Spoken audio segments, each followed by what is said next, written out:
4, la télévision africaine.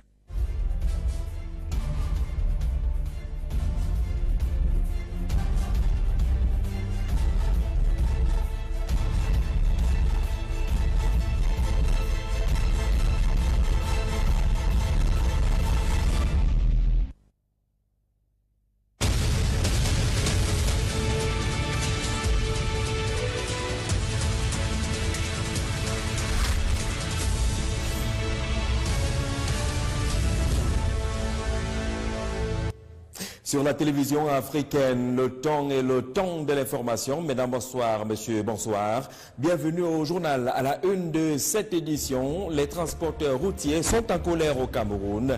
Ils dénoncent des pratiques mafieuses qui encouragent ce qu'ils ont appelé le transport clandestin des marchandises. Plusieurs structures aujourd'hui sont pratiquement hors jeu au regard des lois en vigueur dans notre pays. Le bureau de gestion du fret terrestre et de nombreux syndicats se sont rassemblés à Yaoundé pour dénoncer ces différentes pratiques qui ont déjà fait perdre aux opérateurs et à l'État du Cameroun pas moins de 75 milliards de francs CFA.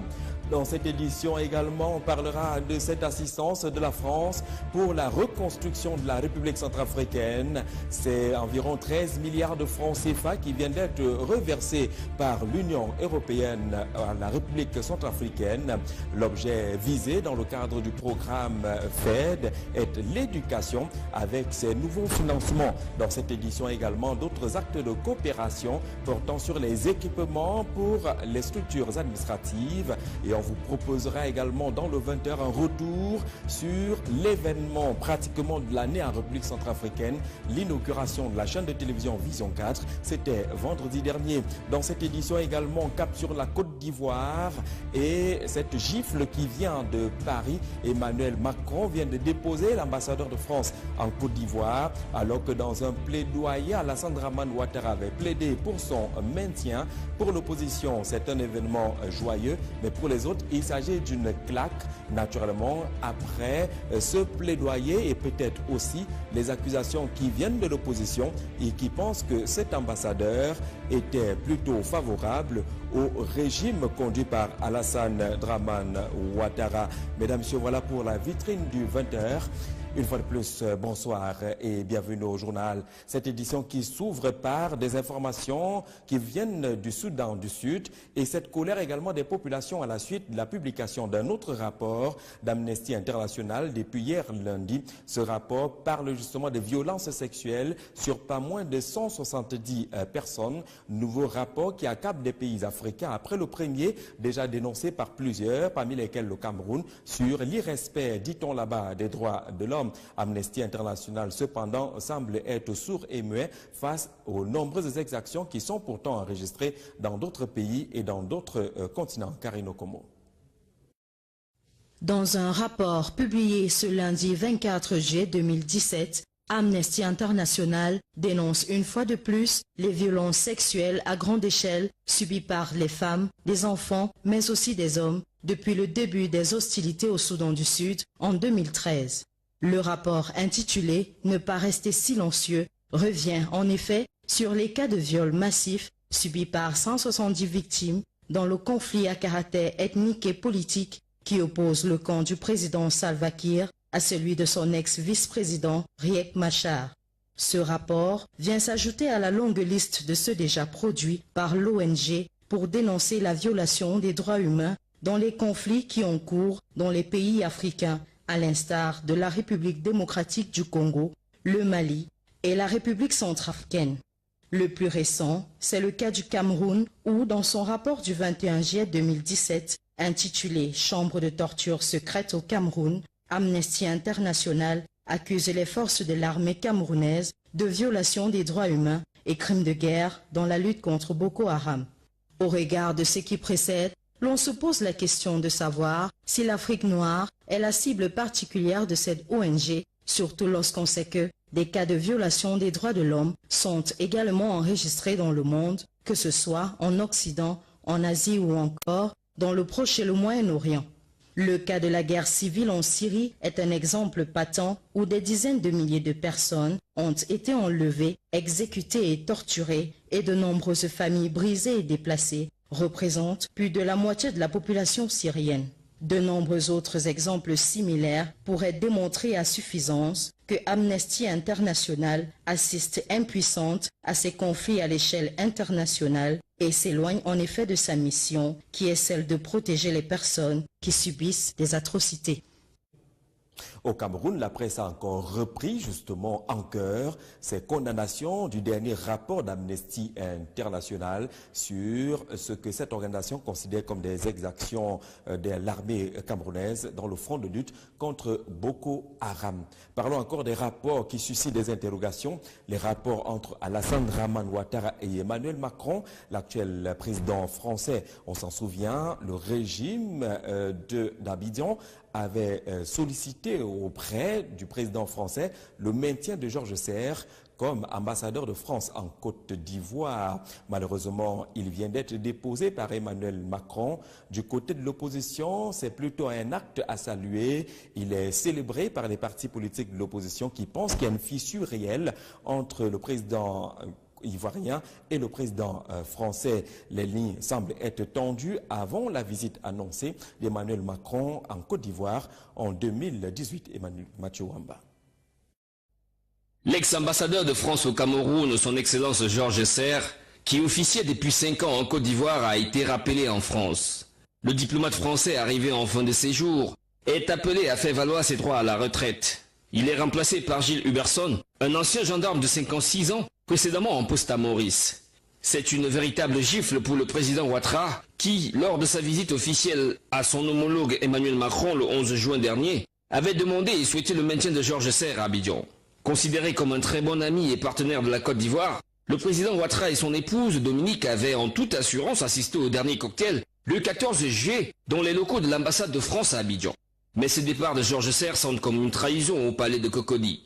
Si le président Ouattara a obtenu satisfaction le 11 juin dernier lors de sa visite à l'Elysée, en contractant un prêt de 1,2 milliard d'euros pour la construction de 43 km de ligne de métro d'Abidjan, la réduction de la première dette et la signature d'un troisième contrat de désendettement et de développement CDD, le deuxième arrivant à échéance en 2020 par son pays, l'opposition ivoirienne a finalement obtenu la tête du diplomate Georges Serre. En attendant la visite de Macron en 2018, sur la lagune ébrouillée ce matin, la vie continue de suivre son cours aux sons et tambours des Jeux de la francophonie. Qu'est devenue l'Union européenne pour la République centrafricaine. Un accord de soutien vient d'être signé entre le président centrafricain Faustin Archange Touadéra et les représentants de l'Union européenne pour un financement d'environ 13 milliards de francs CFA. Il est question avec ce financement d'accompagner la reconstruction de la République centrafricaine avec un accent mis sur l'éducation. Salamatou Badian. Depuis l'arrivée du président Faustin Archange Touadéra, la Centrafrique est lancée dans une grande opération, réconciliation, reconstruction. Dans son déploiement, elle a pu obtenir le soutien financier et même sécuritaire de la communauté internationale. Des promesses à hauteur de 1600 milliards de francs CFA ont été faites en novembre dernier par des bailleurs de fonds lors de la conférence de Bruxelles organisée par l'Union européenne. L'institution elle-même s'était chargée de rassembler 42 millions d'euros pour aider au relèvement économique du pays. Aujourd'hui, ce sont 13 milliards de francs CFA qu'a acquis la RCA du bailleur de fonds qu'est l'Union européenne au terme d'un accord d'appui budgétaire signé à Bangui, la capitale, entre le président Faustin Archange Touadéra et le directeur général du développement de la coopération de la Commission de l'Union européenne, Stefano Manservisi, en visite dans le pays. Les premiers secteurs bénéficiaires de la première phase du décaissement de l'aide budgétaire vont être l'éducation nationale, le secteur de la santé et la réhabilitation de certaines infrastructures. Par ailleurs, elle va aider à soutenir la Centrafrique dans ses obligations régaliennes. Cependant, de concert avec le gouvernement centrafricain, l'Union européenne souhaite orienter les dépenses vers les salaires, la formation des enseignants, le renforcement de la situation sécuritaire et la réconciliation. Dans la même veine, une convention intitulée « Plan de soutien sur la réforme du secteur de la sécurité et l'état de droit en RCA » a été signée afin de renforcer la coordination entre l'Union européenne et la MINUSCA sur ces questions. C'est donc parti pour une nouvelle Centrafrique. On a également appris, dans le cadre de cette nouvelle Centrafrique, dans le cadre du FED, le Fonds européen de développement, que du matériel vient d'être remis à la République centrafricaine pour soutenir la mobilité et l'équipement des structures administratives locales. Nous y reviendrons. Pour aller à RCA par route, il faut généralement emprunter des longs courriers, des gros porteurs pour des marchandises qui sont rencontrées au quotidien. Sauf que depuis un certain temps, un malaise règne dans le secteur du transport routier. Les transporteurs en veulent un peu à quelques structures qui s'illustrent par ce qu'ils considèrent comme du transport clandestin, ne respectant pas les lois en vigueur au Cameroun, pratiquant la concurrence de l'ALI. Et puis, du coup, ces 75 milliards de francs CFA de pertes déjà enregistrées dans le secteur du transport auprès des structures qui sont agréées. C'est pratiquement ces cris de cœur qui ont été lancés hier ici à Yaoundé à travers une conférence de presse donnée par le Bureau de gestion du fret terrestre et de nombreux syndicats. Norbert Ebodi. Le transport pour compte propre ou transport clandestin représente à lui tout seul 45% du taux total du transport routier, ce qui équivaut à un manque à gagner annuel de plus de 75 milliards de francs CFA. Et c'est l'économie locale, voire celle de la sous-région, qui est ainsi plombée par cette concurrence déloyale du fait des basses manœuvres des transporteurs véreux, lesquels ne payent aucune taxe. Pour les professionnels du transport routier, opérant en toute légalité, le retour à l'orthodoxie s'impose. C'est aussi et surtout les pouvoirs publics qui devraient normalement nous aider en faisant appliquer les lois et les règlements qui existent bel et bien dans notre pays. Face aux hommes et femmes de médias ce lundi, le Bureau de gestion du fret terrestre n'a pas manqué de faire recours à la loi du 23 juillet 2001 régissant les professions de transporteurs routiers et d'auxiliaires de transport routier. Un recours à la loi qui sonne comme une invite pour les clandestins à se conformer à la loi en acquérant des instruments devant encadrer cette activité, pourtant pourvoyeuse de devises, à même de renforcer l'assiette fiscale dans un contexte d'économie morose. Nous pensons qu'aujourd'hui, on peut donc faire quelque chose en essayant de faire en sorte que de faire participer ces acteurs qui sont dans la classe.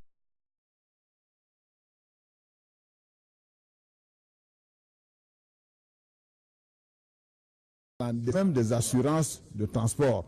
Et là, ça va donc améliorer la compétitivité, ça va booster l'économie du Cameroun dans sa globalité.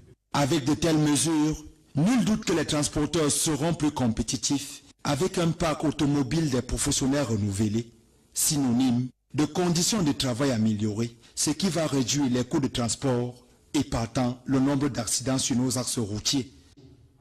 Parlons à présent préservation de la paix et de la sécurité. C'est en tout cas le thème qui guide la première conférence annuelle des gouverneurs des 10 régions du Cameroun. Laquelle conférence est ouverte aujourd'hui à Yaoundé autour du ministre de l'administration territoriale et de la décentralisation. Quelques régions du Cameroun connaissent encore des problèmes d'insécurité. L'extrême nord avec la lutte contre Boko Haram. La région de l'Est qui connaît encore quelques incursions et inquiétudes relativement à la situation plus ou moins calme à la zone frontalière avec la République centrafricaine, mais le menu justement de ces gouverneurs planche sur ces différentes questions de sécurité et de paix. Arledi Boandibé.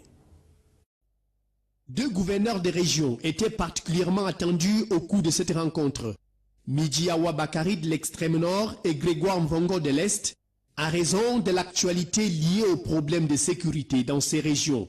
Pour eux, la difficulté ne se pose plus seulement en termes d'attaques terroristes. La gestion du flux des réfugiés est devenue toute une autre paire de manches. Abrite aujourd'hui 50 à 55 000 réfugiés au camp de Minawao, tous originaires de la République sœur du Nigeria et plus précisément de l'État fédéral de Borno.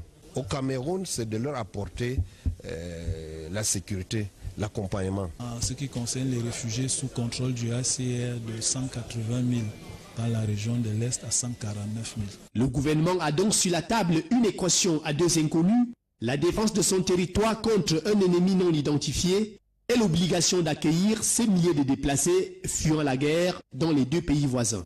Ces flux massifs de personnes en détresse sont sans conteste susceptibles d'emporter des conséquences socio-démographiques graves et partant de nature à modifier profondément la structure et l'architecture démographique dans les espaces concernés du territoire national. Le ministre de l'administration territoriale et de la décentralisation reconnaît que l'éradication de Boko Haram prendra encore du temps. L'accueil des réfugiés doit être fait cependant avec méthode. La circulation des personnes et des biens aux frontières induit celle des armes, des drogues et des stupéfiants. Les gouverneurs des régions sont donc appelés à plus de vigilance, aussi bien dans la préservation de la paix sociale que dans la protection de l'espace national. Et les gouverneurs des régions qui se préoccupent également des questions de salubrité dans les différentes villes. Le cas de Douala suscite quelques interrogations. Douala est devenue également une ville poubelle. On parle des décharges qui sont désormais saturées et la situation se vit encore avec un peu plus de difficultés avec le rythme accru des pluies enregistrées dans la capitale économique du Cameroun, Edmond Fouché. L'usage des langues nationales tend à disparaître au profit des langues officielles que sont le français et l'anglais. Les parents de nos jours sont ceux qui ne connaissent même pas leur village. Tout ce qu'ils peuvent faire pour que l'enfant ait au moins quelques notions de la langue maternelle, il faut qu'ils les envoient au village pendant les vacances. Rares sont des parents qui connaissent au moins prononcer même 10 phrases ou bien même 10 mots en langue maternelle. Tu lui demandes de compter de 1 à 5, ce qui va dire, il va introduire le français là-dedans. La langue maternelle pour moi c'est très important parce que c'est les premières bases, c'est les premiers fondements pour les pas de l'enfant dans la société humaine. Et dans la langue, chaque langue regorge beaucoup de mystères. Donc, connaître sa langue maternelle, la garder, la défendre, c'est un plus. Pour éviter aux enfants de se déconnecter de leur identité socio-culturelle, les parents sont appelés à dialoguer en langue maternelle avec leurs enfants. Les parents, au niveau de la maison, dès que l'enfant rentre des classes, qu'on arrête avec l'histoire du français, l'anglais qu'on fait là, que les parents utilisent les enfants en leur inculquant dans la tête cette notion de langue maternelle. Donc toutes les commissions doivent être faites à la maison en langue maternelle, les conversations, les bonjours, les salutations, notions de politesse. Avec la modernisation des cités, certains villages se sont transformés en agglomérations. L'apprentissage des langues nationales devrait être repensé. Ce n'est pas toujours dans nos villages qu'on va apprendre la langue, non. Chacun doit s'y imprégner pour que l'enseignement de langue maternelle ait toute sa valeur. Je veux demander à ceux qui ont des chaînes de télévision, des radios, d'avoir des émissions concernant les langues maternelles. Ça existait dans le temps. Les personnes âgées devraient donc s'investir dans les programmes culturels pour la promotion des langues nationales. On reviendra, certains enfants sont envoyés en famille dans les villages. Comment se débrouillent-ils? Comment peuvent-ils apprendre et maîtriser quelques points, quelques lignes des langues maternelles? C'est la réflexion de cet élément de Marie à Ligui. On vous le disait justement, vous propose un ensemble d'images venant de la République centrafricaine. Les premières sont tout à fait fraîches et parlent de la réaction de la presse centrafricaine à la suite de l'inauguration vendredi dernier de Vision 4 RCA. La presse accueille avec beaucoup de bonheur et beaucoup d'attente également cette nouveauté. C'est dans ce reportage qui vient justement de Bangui. Voici quelques-uns des titres barrant les unes de certaines parutions banguissoises ce matin. À les parcourir, on peut dénoter le sentiment des professionnels de la presse centrafricaine concernant l'ouverture de Vision 4 RCA. Satisfaction puisque depuis l'indépendance, la Centrafrique fait partie des États de la sous-région qui a eu à installer la première télévision. Ça, c'est une innovation, ce qui permettrait justement d'avoir plus d'informations. C'est enchanté de voir cette nouvelle chaîne. Ça nous permet aussi d'élargir la couverture du paysage médiatique centrafricain. Il faut relever qu'avant la presse écrite, entrée dans la danse ce lundi matin, celles radio-télévisuelles, à l'instar de la radio nationale, ont largement fait écho d'inauguration vendredi dernier, en lui consacrant pendant plusieurs jours quasiment la moitié du temps de leurs éditions d'information. C'est une première expérience que la RCA va vivre sur le plan audiovisuel avec l'installation d'une chaîne privée. L'ambiance qui a prévalu pendant la cérémonie inaugurale dit tout. Voilà, c'est cette ambiance-là. La République centrafricaine est un pays d'hospitalité par excellence et ce n'est pas une surprise pour nous. Nous autres professionnels des médias, nous sommes préparés justement. Il est important de souligner que, Pour ces professionnels de la presse, ce projet porté par le pape des médias Jean-Pierre Amougou Belinga, président directeur général du groupe L'Anecdote, suscite de nombreux espoirs et par ailleurs pourrait être la réponse aux nombreuses questions souvent connues dans le paysage médiatique centrafricain. Outil de recherche de la cohésion dans un pays longtemps meurtri par la crise, Vision 4 RCA entend renforcer le cercle médiatique en palliant à l'insuffisance des émissions et informations produites par l'unique chaîne de télévision centrafricaine.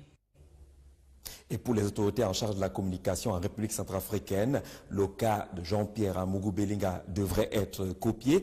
Il est l'un de ces fils que l'Afrique devrait être fière d'avoir. Ils l'ont dit au micro de nos reporters, tout comme l'ambassadeur du Cameroun en République centrafricaine, qui salue également cet investissement venu du Cameroun. Mathieu Ekon. Comme c'était déjà le cas vendredi dernier au cours de la cérémonie d'inauguration de Vision 4 RCA, le ministre de la Communication centrafricain ne cache pas sa joie de l'arrivée de la chaîne dite télévision africaine dans son pays. C'est tout un honneur en même temps et tout un plaisir et une fierté pour ce peuple qui a tant souffert d'une déficience de communication en République centrafricaine. Vous savez, quand vous avez des frères ou des sœurs qui sont malades et que vous arrivez avec le peu de moyens leur procurer des médicaments, ne serait-ce qu'ils se tiennent debout pour pouvoir maintenant commencer quelque chose, vous avez opéré un miracle devant Dieu et c'est ce que le président Biya a fait à travers la Vision 4. À côté de ce qui apparaît comme étant l'expression de la vitalité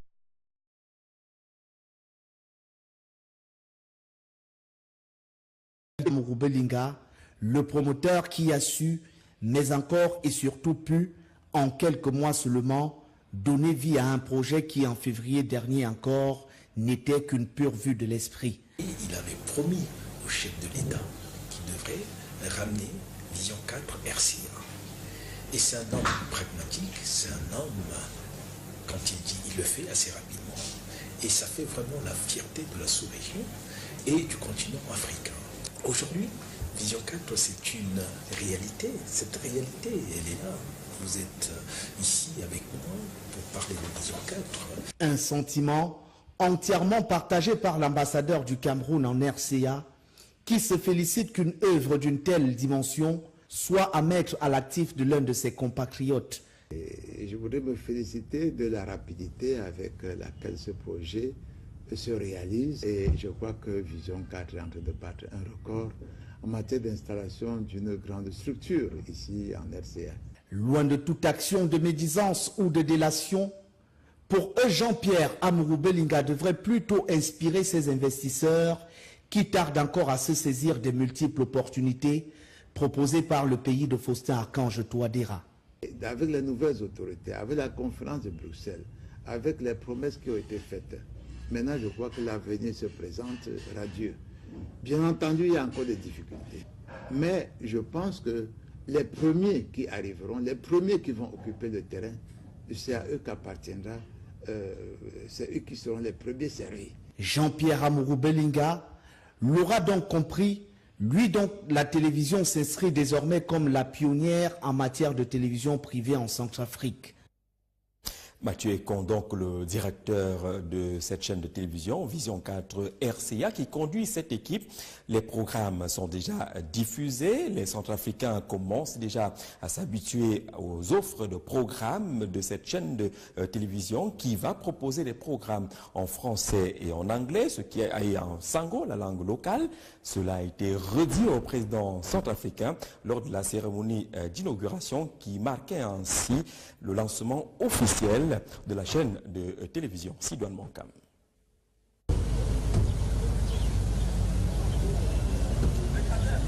Ambiance de grand jour pour une cérémonie grandeur nature ce 21 juillet à l'esplanade de la télévision Vision 4 RCA à l'occasion de son inauguration officielle.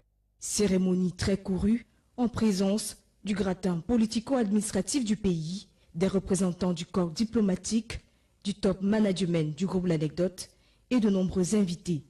Il est 10 heures lorsque le président de la République centrafricaine, chef de l'État, son Excellence, professeur Faustin-Archange Touadéra, foule le sol de la télévision africaine. Il est accueilli pour la circonstance, entre autres, par le maire de Bangui, le ministre centrafricain de la communication, le président directeur général du groupe L'Anecdote, Jean-Pierre Amougou Belinga, et le conseiller en matière d'investissement à la primature.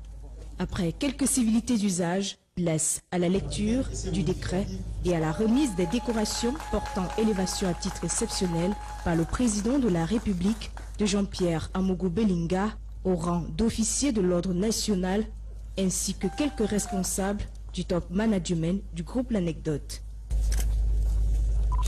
Le maire de Bangui, Émile Gronakombo, dans son allocution de bienvenue, saluera l'arrivée de cette chaîne de télévision qui contribue à coup sûr à enrichir le paysage médiatique du pays dans un univers où la télévision nationale peine à couvrir l'ensemble du territoire national. Le ministre de la Communication, porte-parole du gouvernement centrafricain, émettra à son tour le vœu que l'arrivée de Vision 4 RCA soit un facteur essentiel pour la cohésion nationale dans ce pays en pleine reconstruction. Nous avons ce problème récurrent de la cohésion sociale. Donc il faut que dans les cahiers des charges, j'en ai parlé lors de mon discours, que les émissions se fassent sur la cohésion sociale, le vivre ensemble et permettre aussi à tous les Centrafricains d'avoir leur mot à dire sur l'action gouvernementale et faire en sorte que ces messages de paix, de cohésion sociale puissent être divulgués un peu partout dans l'arrière-pays. Le groupe L'Anecdote, à travers ce nouveau-né Vision 4 RCA, se veut plus que jamais un média au cœur des grandes préoccupations du continent, comme l'a martelé son président directeur général, Jean-Pierre Amougou Belinga, en ce sens que Vision 4 RCA est un symbole de coopération sud-sud, gage de succès pour l'Afrique qui se veut émergente. La République centrafricaine, c'est une république sœur. Donc investir en Centrafrique, cela contribue aussi à la coopération sud-sud. Nous ne devons pas seulement attendre l'Occident pour venir régler nos problèmes. Et la paix étant le socle de tout progrès, il est tout à fait évident que le Cameroun, qui a toujours brillé par la paix, que nous puissions contaminer, entre guillemets, cette paix-là à la République voisine, qui a des problèmes, parfois des problèmes de communication. Et je suis convaincu qu'avec l'arrivée de Vision 4, les Centrafricains vont plus que jamais regarder vers la même direction. Et pour matérialiser cela, le président Touadéra procédera à la coupure du ruban symbolique, puis la découverte de la plaque commémorative de cette nouvelle implantation, déjà bien accueillie par les populations.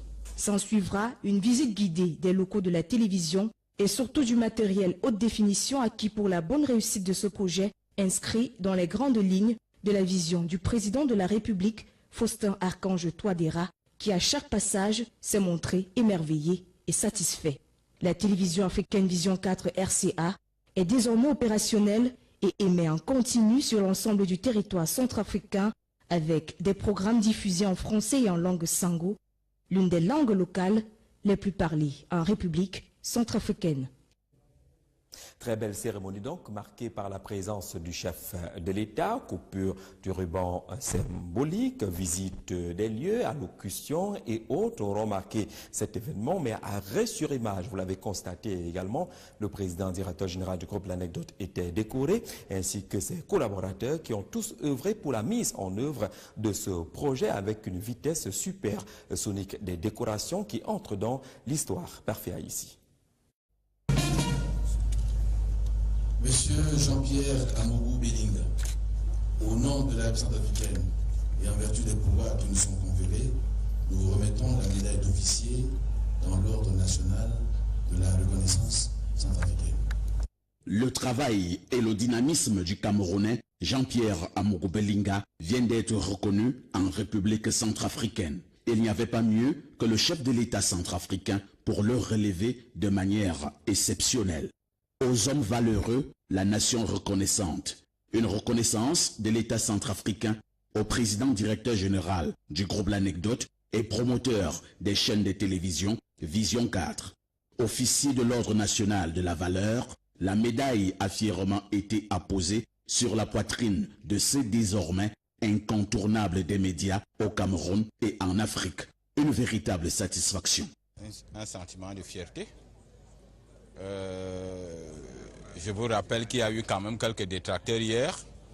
Certains imposteurs ont appelé le Premier ministre pour dire que le président Biya interdisait cette cérémonie. Vérification faite, il s'agissait de petits jaloux. Je l'avais déjà dit, le train a pris, est parti de la gare, il a pris sa vitesse de croisière, rien n'arrêtera le groupe L'Anecdote. Donc c'est un sentiment de fierté et je ne peux être que fier de l'œuvre que tout le monde a pu abattre jusqu'à maintenant. Soulignons également que 3 autres collaborateurs du président directeur général du groupe L'Anecdote, Jean-Pierre Amourou-Belinga, ont été honorés au cours de la même cérémonie. Jean-Claude Foudabega, Ernest Obama et Michel Béné, tous élevés au rang de chevalier de l'Ordre national de la reconnaissance centrafricaine. Par cet acte fort du chef de l'État centrafricain, Faustin Archange Touadéra, plus besoin de vous faire un dessin pour comprendre que Vision 4 et son illustre promoteur sont plus que jamais déterminés à donner le ton de l'information et de la communication en Afrique. Et Bangui la Coquette vient d'enregistrer là l'une de ses plus belles fleurs dans le monde médiatique, la chaîne de télévision qui s'engage à couvrir tous les 16 départements que compte la République centrafricaine avec accès sur tous les satellites disponibles afin de véhiculer l'information mais également d'œuvrer pour le maintien de la paix et le développement de la République centrafricaine. Naturellement, les réactions sont plutôt nombreuses, elles viennent pratiquement de toutes les sphères de la société. Certains Banguissois ont eu à intervenir au sortir de cette cérémonie dans cet élément réalisé par Francis Bonga. La calme ville de Bangui a certainement vécu ce vendredi l'un des plus grands événements officiels depuis l'arrivée à la tête de l'État centrafricain du professeur Faustin Archange Touadéra.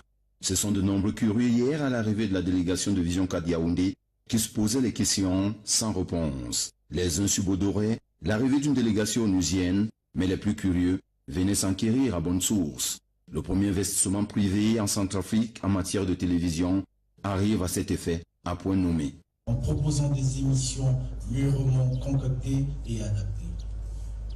La télévision centrafricaine verra arriver très prochainement du Cameroun un lot d'équipements pour ses studios et ce n'est pas tout.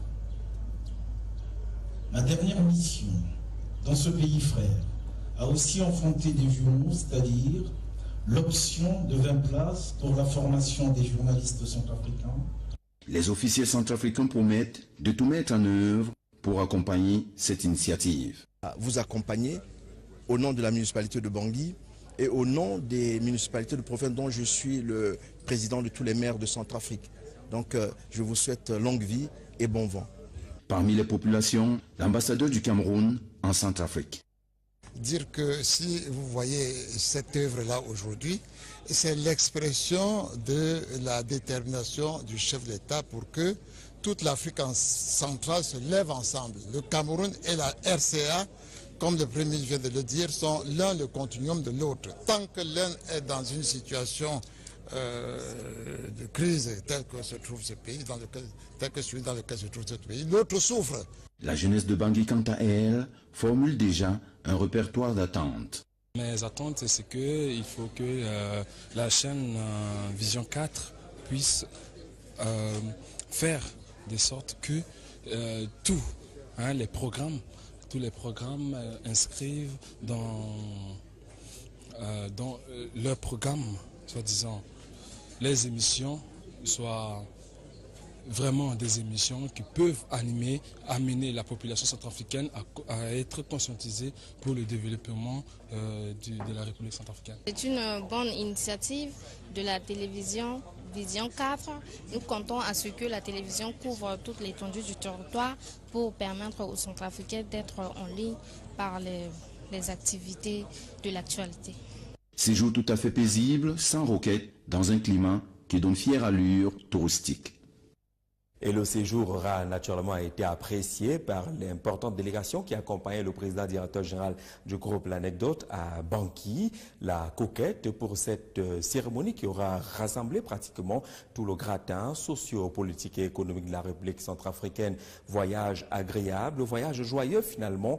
Bangui qui a accueilli avec beaucoup de bonheur cette délégation partie de Yaoundé à bord d'un jet privé. Émotion d'un voyage, Salamatou Badian.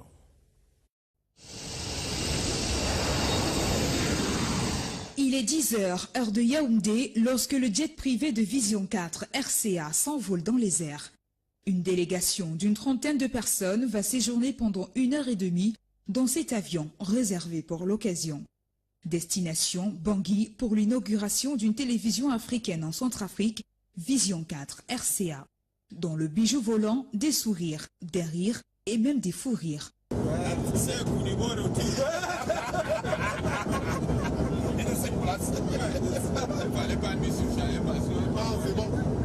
L'ambiance conviviale, voire familiale, est au rendez-vous.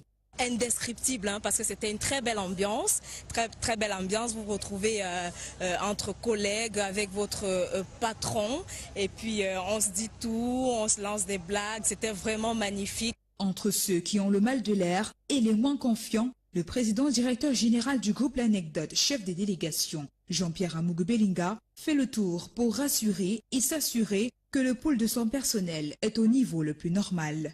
Et les motivations de tout ordre suivent. Le séjour était convivial. Nous avons eu un président directeur général qui était très proche même de son personnel. On a eu un président directeur général qui veillait sur son personnel. Le périple se poursuit. Cependant, une pause café s'impose. C'est un service digne de la délégation du groupe L'Anecdote qui est rendu. Celle-ci compte entre autres le président directeur général du groupe L'Anecdote, Jean-Pierre Amougou Belinga, chef de file, son épouse et sa progéniture, le directeur de l'exploitation, Jean-Claude Fouda Abega, la directrice des ressources humaines, Madame Esther Mani, le directeur de la télévision Vision 4, Ernest Obama, les attachés numéro 1 et numéro 2, le porte-parole chargé de la communication, Inès Belinga, la DAF, Justine Tachena Mungue, et d'importants directeurs et assimilés des différents services que compte le grand groupe de médias en Afrique centrale, le groupe L'Anecdote. Ajoutez à cette liste des invités spéciaux pour un événement spécial.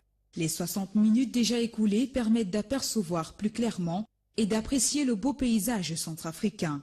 11h15, l'avion se dépose sur le tarmac de l'aéroport de Bangui, Mpoko. Bienvenue en Centrafrique. L'accueil est des plus remarquables. Tout d'abord, le directeur de Vision 4 RCA, accompagné de son équipe, souhaite la bienvenue à la forte délégation. Vision 4 est arrivé naturellement à Bangui dans de très bonnes conditions. C'est justement la joie qui prévaut en ce moment. Ambiance de fête, on est content pour le travail qui est mené, le travail bien fait. Puis c'est dans cette salle d'attente aux allures présidentielles que le ministre centrafricain de la Communication et les représentants de la primature centrafricaine vont exprimer leur honneur pour cette grande attention que continue d'avoir le groupe L'Anecdote pour la République centrafricaine. Un honneur qui se manifestera par ce cortège de près de 15 véhicules avec motard à sirène et sécurité garantie de l'arrière à l'avant. Direction le Ledger Plaza, le plus grand hôtel du pays. C'est ici que la forte délégation va séjourner et peaufiner les derniers réglages pour le grand jour consacré à l'inauguration des Vision 4 RCA qui s'annonce grandiose. Notamment avec la présence certaine du président de la République centrafricaine, le professeur Faustin Archange Touadéra, qui va présider l'ouverture solennelle et officielle. Le décor est donc planté. Les pages de l'histoire ont donc retenu cet événement le 21 juillet dernier. Hier donc Brazzaville au Congo, aujourd'hui Bangui en RCA, il y aura eu la Guinée équatoriale et bien entendu Paris du côté de la France. Plusieurs autres destinations attendent Vision 4 naturellement avec un accent particulier mis sur ces différentes réalisations qui marquent l'histoire des médias en Afrique et dans le monde. C'est le temps de l'histoire écrite par Jean-Pierre Amougou Belinga qui se déroule ainsi. Ernest Obama. Le temps et l'histoire se sont donné rendez-vous ce vendredi à Bangui. Le professeur Faustin Archange Touadéra, président de la République, chef de l'État de la République centrafricaine, conforte son entrée par la grande porte dans l'histoire de son pays. Élu au terme d'un scrutin libre et transparent à 2 tours, salué et pris pour exemple par la communauté internationale, l'ancien étudiant de l'université de Yaoundé vient d'honorer une de ses promesses de campagne, à savoir permettre à la RCA de rattraper son retard dans le domaine de la communication. En venant en personne inaugurer la première chaîne de télévision privée à s'installer dans son pays, l'ancien recteur de l'université de Bangui réaffirme son désir de faire de la RCA un pays libre et stable, loin des images horribles et ignobles qui ont plongé la Centrafrique dans la léthargie. L'histoire, ce vendredi à Bangui, a choisi son temps et ses hommes.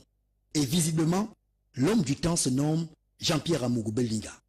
Patron du très prestigieux groupe international de communication L'Anecdote, dont les fleurons les plus en vue sont Vision 4 et le journal L'Anecdote, il a ce jour reçu la reconnaissance du peuple centrafricain à travers sa plus haute autorité. L'inauguration de Vision 4 RCA, au-delà de la confirmation du leadership de la chaîne dans la sous-région, vient magnifier le dynamisme du secteur privé camerounais impulsé par le chef de l'État, Paul Biya.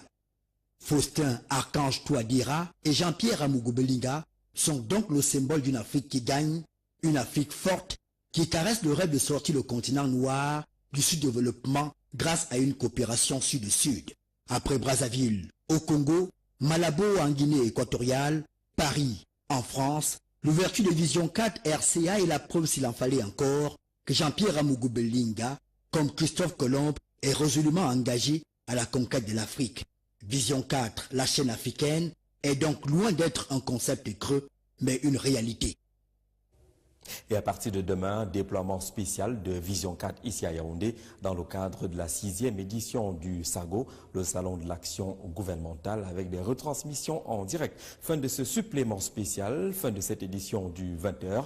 Mesdames et messieurs, au nom de toutes les équipes techniques et rédactionnelles, merci d'avoir regardé. Rendez-vous 21h avec Planète Sport. Conduite cette émission-là par Francis Bonga. Merci, passez une magnifique soirée.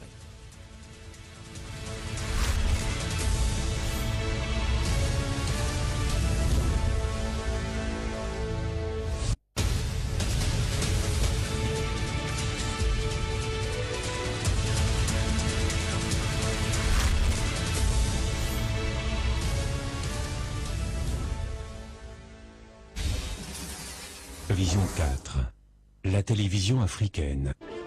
En matière d'installation d'une grande structure ici en RCA. Loin de toute action de médisance ou de délation, pour eux, Jean-Pierre Amougou Belinga devrait plutôt inspirer ses investisseurs qui tardent encore à se saisir des multiples opportunités proposées par le pays de Faustin Archange Touadéra. Avec les nouvelles autorités, avec la conférence de Bruxelles, avec les promesses qui ont été faites, maintenant, je crois que l'avenir se présente radieux. Bien entendu, il y a encore des difficultés. Mais je pense que les premiers qui arriveront, les premiers qui vont occuper le terrain, c'est à eux qu'appartiendra, c'est eux qui seront les premiers servis. Jean-Pierre Amougou Belinga l'aura donc compris. Lui, donc, la télévision s'inscrit désormais comme la pionnière en matière de télévision privée en Centrafrique. Mathieu Ekon, donc le directeur de cette chaîne de télévision, Vision 4 RCA, qui conduit cette équipe. Les programmes sont déjà diffusés. Les Centrafricains commencent déjà à s'habituer aux offres de programmes de cette chaîne de télévision qui va proposer des programmes en français et en anglais, ce qui est en sango, la langue locale. Cela a été redit au président centrafricain lors de la cérémonie d'inauguration qui marquait ainsi le lancement officiel de la chaîne de télévision Sidoine Monkam.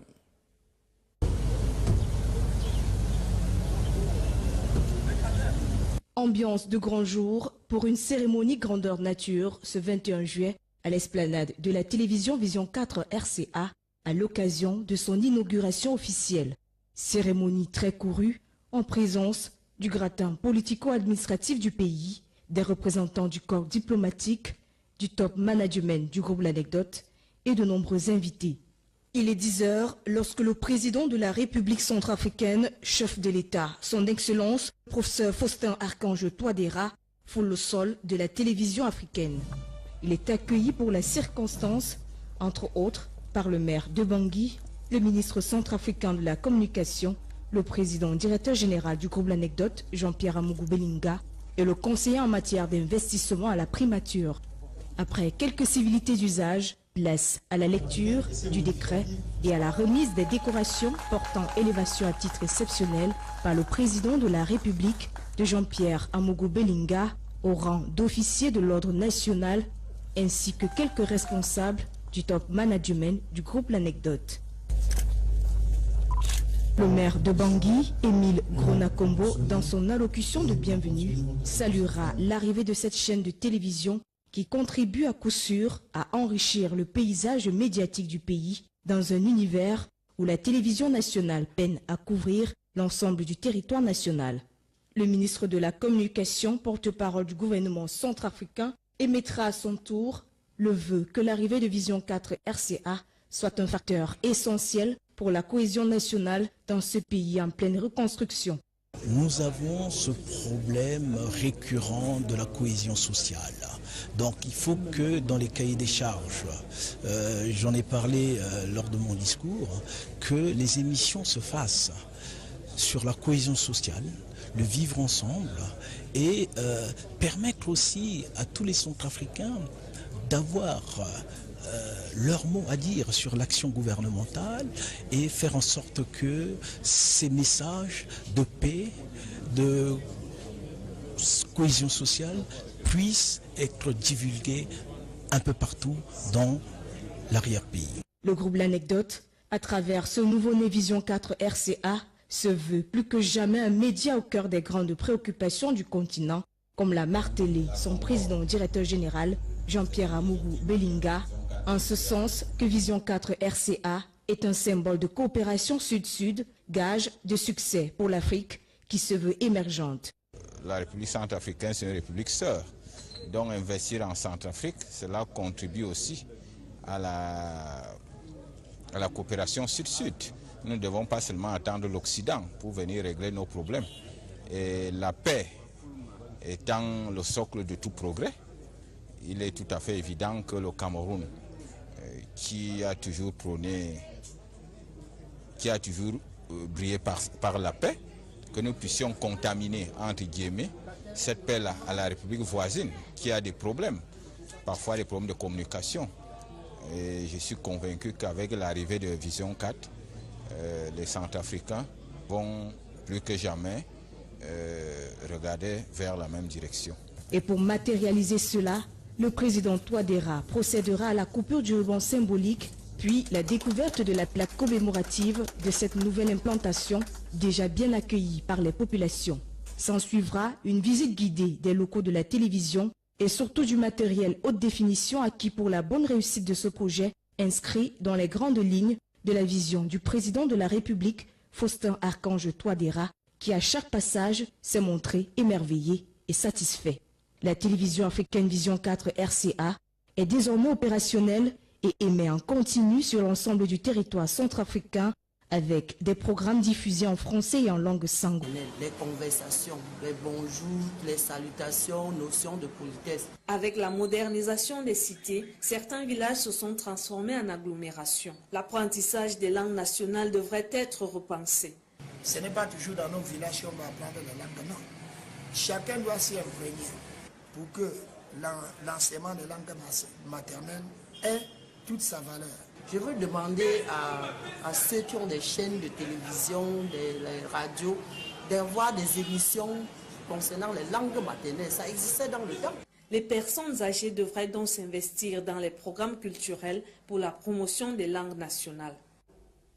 On reviendra à certains enfants sont envoyés en famille dans les villages. Comment se débrouillent-ils? Comment peuvent-ils apprendre et maîtriser quelques points, quelques lignes des langues maternelles? C'est la réflexion de cet élément de Marie à Ligui. On vous le disait justement, vous propose un ensemble d'images venant de la République centrafricaine. Les premières sont tout à fait fraîches et parlent de la réaction de la presse centrafricaine à la suite de l'inauguration vendredi dernier de Vision 4 RCA. La presse accueille avec beaucoup de bonheur et beaucoup d'attente également cette nouveauté. C'est dans ce reportage qui vient justement de Bangui. Voici quelques-uns des titres barrant les unes de certaines parutions banguissoises ce matin. À les parcourir, on peut dénoter le sentiment des professionnels de la presse centrafricaine concernant l'ouverture de Vision 4 RCA. Satisfaction puisque depuis l'indépendance, la Centrafrique fait partie des États de la sous-région qui a eu à installer la première télévision. Ça, c'est une innovation, ce qui permettrait justement d'avoir plus d'informations. C'est enchanté de voir cette nouvelle chaîne, ça nous permet aussi d'élargir la couverture du paysage médiatique centrafricain. Il faut relever qu'avant la presse écrite, entrer dans la danse ce lundi matin, celles radio-télévisuelles, à l'instar de la radio nationale, ont largement fait écho d'inauguration vendredi dernier, en lui consacrant pendant plusieurs jours quasiment la moitié du temps de leurs éditions d'information. C'est une première expérience que la RCA va vivre sur le plan audiovisuel avec l'installation d'une chaîne privée. L'ambiance qui a prévalu pendant la cérémonie inaugurale dit tout. Voilà, c'est cette ambiance-là. La République centrafricaine est un pays d'hospitalité par excellence et ce n'est pas une surprise pour nous. Nous autres professionnels des médias, nous sommes préparés justement. Il est important de souligner que, pour ces professionnels de la presse, ce projet porté par le pape des médias Jean-Pierre Amougou Belinga, président directeur général du groupe L'Anecdote, suscite de nombreux espoirs et par ailleurs pourrait être la réponse aux nombreuses questions souvent connues dans le paysage médiatique centrafricain. Outil de recherche de la cohésion dans un pays longtemps meurtri par la crise, Vision 4 RCA entend renforcer le cercle médiatique en palliant à l'insuffisance des émissions et informations produites par l'unique chaîne de télévision centrafricaine. Et pour les autorités en charge de la communication en République centrafricaine, le cas de Jean-Pierre Amougou Belinga devrait être copié. Il est l'un de ces fils que l'Afrique devrait être fière d'avoir. Ils l'ont dit au micro de nos reporters, tout comme l'ambassadeur du Cameroun en République centrafricaine, qui salue également cet investissement venu du Cameroun. Mathieu Ekon. Comme c'était déjà le cas vendredi dernier au cours de la cérémonie d'inauguration de Vision 4 RCA, le ministre de la Communication centrafricain ne cache pas sa joie de l'arrivée de la chaîne dite télévision africaine dans son pays. C'est tout un honneur en même temps et tout un plaisir et une fierté pour ce peuple qui a tant souffert d'une déficience de communication en République centrafricaine. Vous savez, quand vous avez des frères ou des sœurs qui sont malades, et que vous arrivez, avec le peu de moyens, leur procurer des médicaments, ne serait-ce qu'ils se tiennent debout, pour pouvoir maintenant commencer quelque chose, vous avez opéré un miracle devant Dieu, et c'est ce que le président Biya a fait à travers la Vision 4. À côté de ce qui apparaît comme étant l'expression de la vitalité,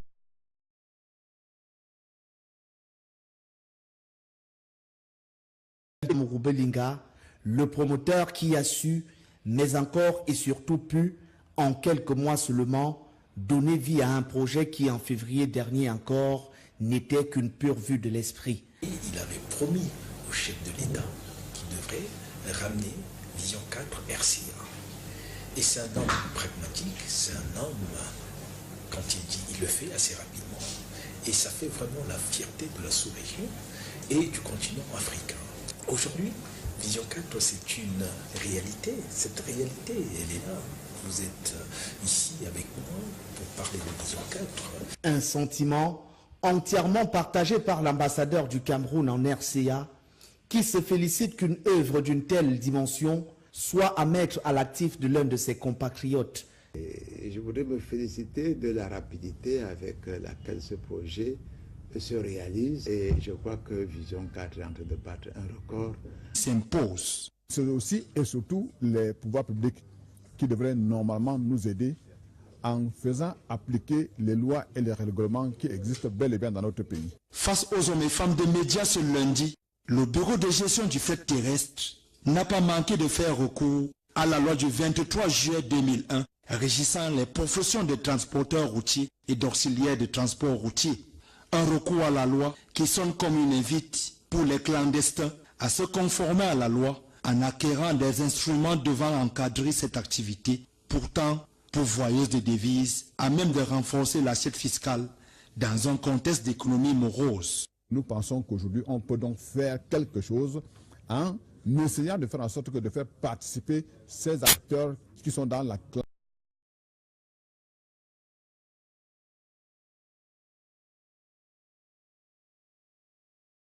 Même des assurances de transport. Et là, ça va donc améliorer la compétitivité, ça va booster l'économie du Cameroun dans sa globalité. Avec de telles mesures, nul doute que les transporteurs seront plus compétitifs avec un parc automobile des professionnels renouvelés, synonyme de conditions de travail améliorées, ce qui va réduire les coûts de transport et partant le nombre d'accidents sur nos axes routiers. Parlons à présent préservation de la paix et de la sécurité. C'est en tout cas le thème qui guide la première conférence annuelle des gouverneurs des 10 régions du Cameroun. Laquelle conférence est ouverte aujourd'hui à Yaoundé autour du ministre de l'administration territoriale et de la décentralisation. Quelques régions du Cameroun connaissent encore des problèmes d'insécurité. L'extrême nord avec la lutte contre Boko Haram. La région de l'Est qui connaît encore quelques incursions et inquiétudes relativement à la situation plus ou moins calme à la zone frontalière avec la République centrafricaine, mais le menu justement de ces gouverneurs planche sur ces différentes questions de sécurité et de paix. Arlene Boandibé. 2 gouverneurs des régions étaient particulièrement attendus au cours de cette rencontre. Midi Awa Bakari de l'extrême nord et Grégoire Mvongo de l'Est, en raison de l'actualité liée aux problèmes de sécurité dans ces régions. Pour eux, la difficulté ne se pose plus seulement en termes d'attaques terroristes. La gestion du flux des réfugiés est devenue toute une autre paire de manches. Abrite aujourd'hui 50 à 55 000 réfugiés au camp de Minawao, tous originaires de la République sœur du Nigeria et plus précisément de l'État fédéral de Borno. Au Cameroun, c'est de leur apporter la sécurité, l'accompagnement. En ce qui concerne les réfugiés sous contrôle du HCR de 180 000 dans la région de l'Est à 149 000. Le gouvernement a donc sur la table une équation à 2 inconnus, la défense de son territoire contre un ennemi non identifié et l'obligation d'accueillir ces milliers de déplacés fuyant la guerre dans les 2 pays voisins. Ces flux massifs de personnes en détresse sont sans conteste susceptibles d'emporter des conséquences socio-démographiques graves et partant de nature à modifier profondément la structure et l'architecture démographique dans les espaces concernés du territoire national. Le ministre de l'administration territoriale et de la décentralisation reconnaît que l'éradication de Boko Haram prendra encore du temps. L'accueil des réfugiés doit être fait cependant avec méthode. La circulation des personnes et des biens aux frontières induit celle des armes, des drogues et des stupéfiants. Les gouverneurs des régions sont donc appelés à plus de vigilance, aussi bien dans la préservation de la paix sociale que dans la protection de l'espace national. Et les gouverneurs des régions qui se préoccupent également des questions de salubrité dans les différentes villes. Le cas de Douala suscite quelques interrogations. Douala est devenue également une ville poubelle. On parle des décharges qui sont désormais saturées et la situation se vit encore avec un peu plus de difficultés avec le rythme accru des pluies enregistrées dans la capitale économique du Cameroun, Edmond Fouché. L'usage des langues nationales tend à disparaître au profit des langues officielles que sont le français et l'anglais. Les parents de nos jours sont ceux qui ne connaissent même pas leur village. Tout ce qu'ils peuvent faire pour que l'enfant ait au moins quelques notions de la langue maternelle, il faut qu'ils les envoient au village pendant les vacances. Rares sont des parents qui connaissent au moins prononcer même 10 phrases ou même 10 mots en langue maternelle. Tu lui demandes de compter de 1 à 5, ce qui va dire, il va introduire le français là-dedans. La langue maternelle, pour moi, c'est très important parce que c'est les premières bases, c'est les premiers fondements pour les pas de l'enfant dans la société humaine. Et dans la langue, chaque langue regorge beaucoup de mystères.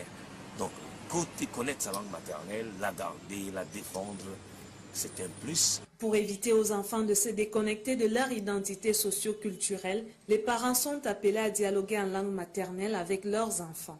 Les parents, au niveau de la maison, dès que l'enfant rentre des classes, qu'on arrête avec l'histoire du français, l'anglais qu'on fait là, que les parents utilisent les enfants en leur inculquant dans la tête cette notion de langue maternelle. Donc toutes les commissions doivent être faites à la maison en langue maternelle. 4.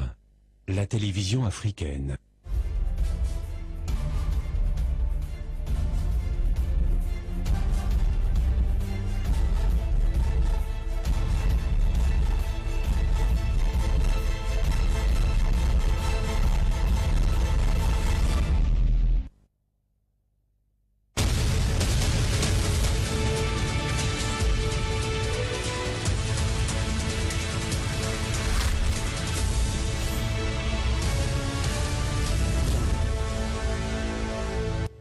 Sur la télévision africaine, le temps est le temps de l'information. Mesdames, bonsoir, messieurs, bonsoir. Bienvenue au journal. À la une de cette édition, les transporteurs routiers sont en colère au Cameroun.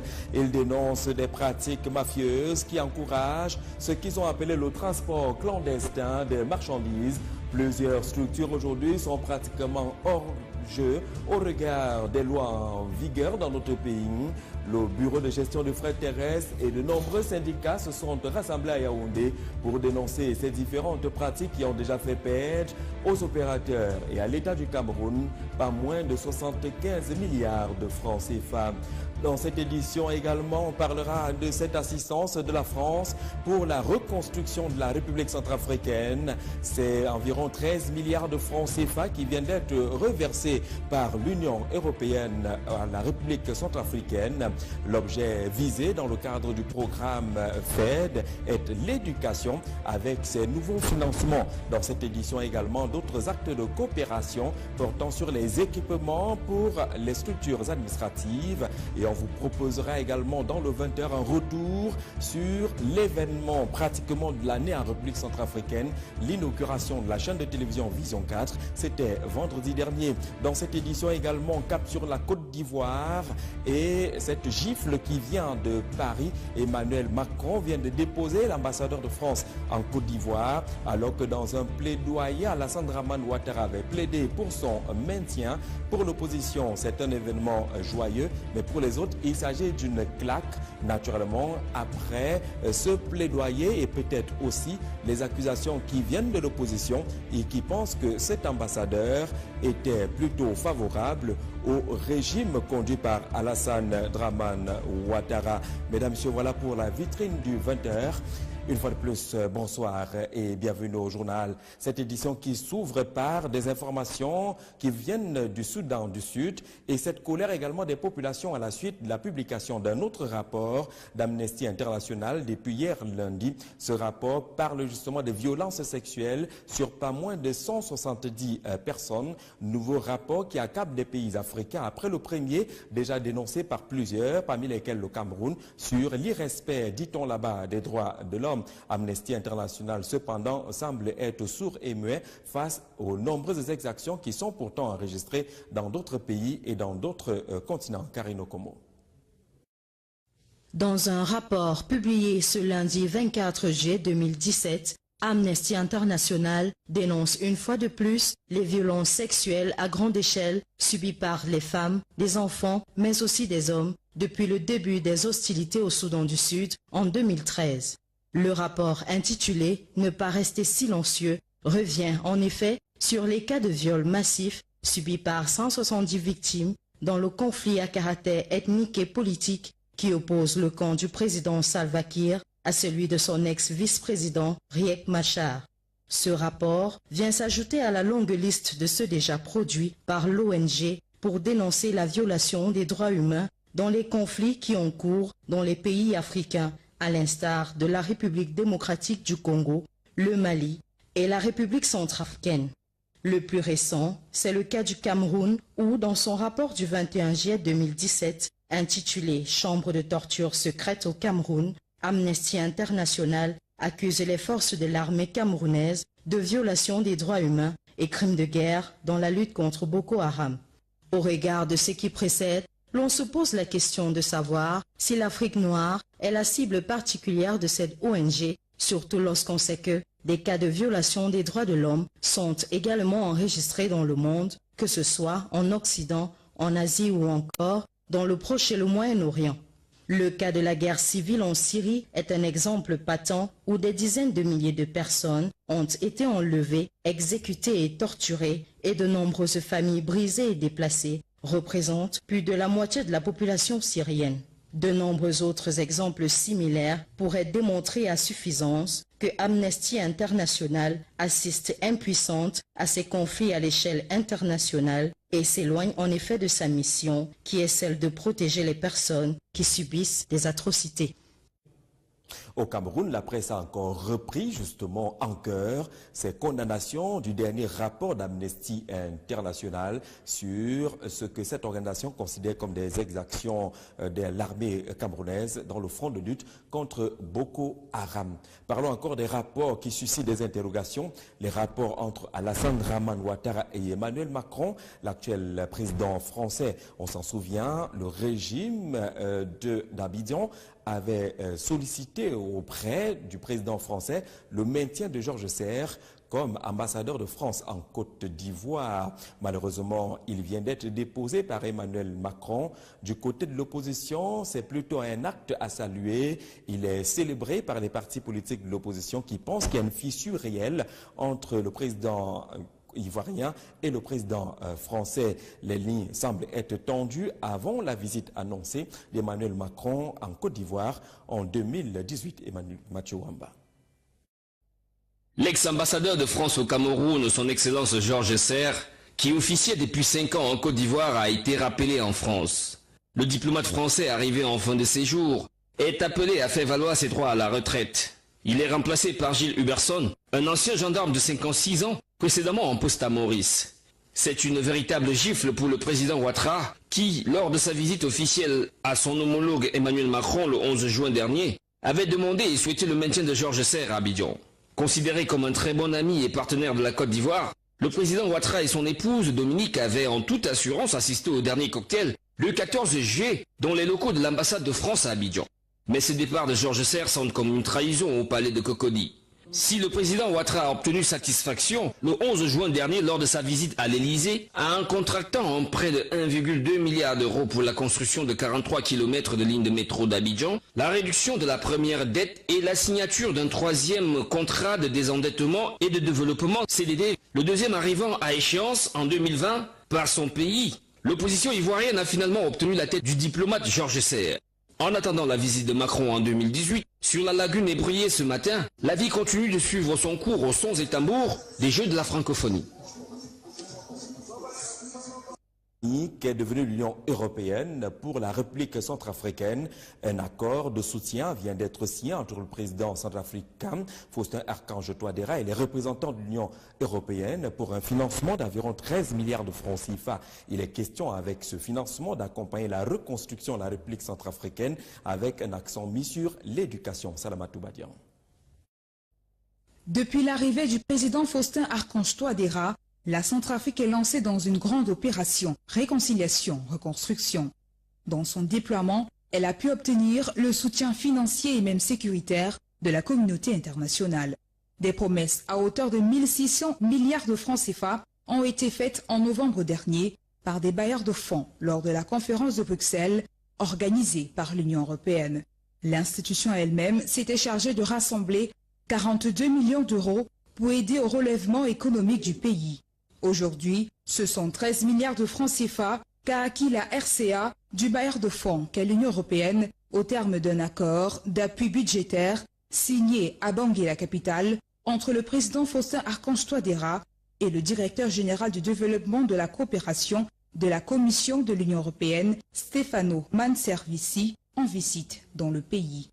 Les premiers secteurs bénéficiaires de la première phase du décaissement de l'aide budgétaire vont être l'éducation nationale, le secteur de la santé et la réhabilitation de certaines infrastructures. Par ailleurs, elle va aider à soutenir la Centrafrique dans ses obligations régaliennes. Cependant, de concert avec le gouvernement centrafricain, l'Union européenne souhaite orienter les dépenses vers les salaires, la formation des enseignants, le renforcement de la situation sécuritaire et la réconciliation. Dans la même veine, une convention intitulée « Plan de soutien sur la réforme du secteur de la sécurité et l'état de droit en RCA » a été signée afin de renforcer la coordination entre l'Union européenne et la MINUSCA sur ces questions. C'est donc parti pour une nouvelle Centrafrique. On a également appris, dans le cadre de cette nouvelle Centrafrique, dans le cadre du FED, le Fonds européen de développement, que du matériel vient d'être remis à la République centrafricaine pour soutenir la mobilité et l'équipement des structures administratives locales. Nous y reviendrons. Pour aller à RCA par route, il faut généralement emprunter des longs courriers, des gros porteurs pour des marchandises qui sont rencontrées au quotidien. Sauf que depuis un certain temps, un malaise règne dans le secteur du transport routier. Les transporteurs en veulent un peu à quelques structures qui s'illustrent par ce qu'ils considèrent comme du transport clandestin, ne respectant pas les lois en vigueur au Cameroun, pratiquant la concurrence de l'ALI. Et puis du coup, ces 75 milliards de francs CFA de pertes déjà enregistrées dans le secteur du transport auprès des structures qui sont agréées. C'est pratiquement ces cris de cœur qui ont été lancés hier ici à Yaoundé à travers une conférence de presse donnée par le Bureau de gestion du fret terrestre et de nombreux syndicats. Norbert Ebodi. Le transport pour compte propre ou transport clandestin représente à lui tout seul 45% du taux total du transport routier, ce qui équivaut à un manque à gagner annuel de plus de 75 milliards de francs CFA. Et c'est l'économie locale, voire celle de la sous-région, qui est ainsi plombée par cette concurrence déloyale du fait des basses manœuvres des transporteurs véreux, lesquels ne payent aucune taxe. Pour les professionnels du transport routier, opérant en toute légalité, le retour à l'orthodoxie